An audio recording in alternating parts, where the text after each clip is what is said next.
여보세요?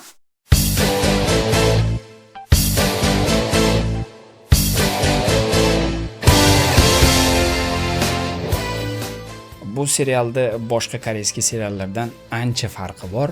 Ya'ni odatdagi bir serial emasda, bu umuman bir boshqa uslubda qilingan serial.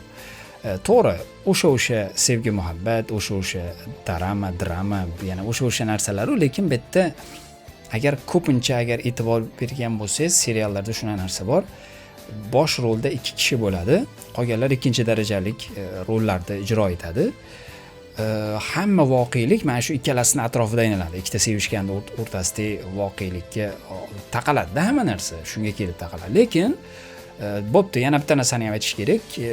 3 kishi ham bo'lishligi mumkin. Ya'ni bir qizda ikki yigit yaxshi ko'rishligi yoki bir yigitni ikki qiz yaxshi ko'rishligi ham mumkin. Ya'ni buni ruschada lyubovniy треугольник deydimi yoki sevgi uchburchagi deydimi? Ya'ni asosan yo 2 kishi bo'ladi yo 3 kishi bo'ladi-da. Bu serialda bosh rolda 4 kishida. Ya'ni bu har bitta serialda uchraydigan narsa emas. Bu serialni boshqa seriallardan ajratib turadigan tarafi ham shu. Ya'ni siz o'ylaysizki, mana shu ikkovsi bosh rolda bo'lsa kerak deb o'ylasangiz, endi shunga shu fikrga kelganingizda yana u 2 kishini ko'rsatadi. Ya'ni ushlanmasda, ya'ni asosiy qahramonlarimiz bu yerda 4 kishidan iborat. Ya'ni bosh rolda 4 kishi o'ynagan. O'zi logotipida ham o'sha diskda ustidagi rasmda ham 4 kishini nimasi bor, rasm bor, o'shandan bilib olsangiz ham bo'laveradi. Serial juda dinamichniy holatda ketadi. Boshi qiziq, o'rtasi undan ham qiziq, oxirroqlari yanada qiziq bo'lib ketadi. Juda mashhur aktyorlar, aktrisalar o'ynagan. Endi o'sha paytda yosh bo'lgansiz, siz ham yosh bo'lgansiz menimcha. U paytda ular o'sha davrda mashhur aktyorlar o'ynagan. Endi hozir yana boshqa молодежный yana boshqa aktyorlar chiqib mashhur bo'lib ketyapti.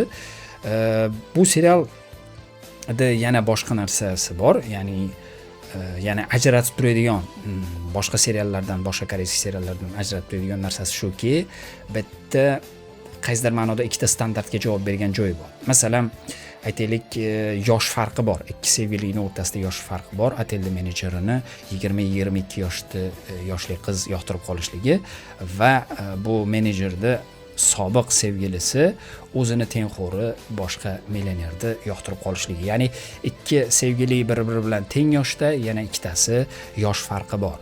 Bu bizga yaqin, mentalitetimizga yaqin, chunki ko'pincha turmush qurilganda er-xotinning o'rtasida 4-5 yosh farq bo'lishligi mumkin. Bu bizga begona narsa emas, lekin chet elda asosan bitta maktabda o'qiganlar, bitta kollejda, bitta institutda o'qiganlar ko'pincha bir-biri bilan turmush qurishadi.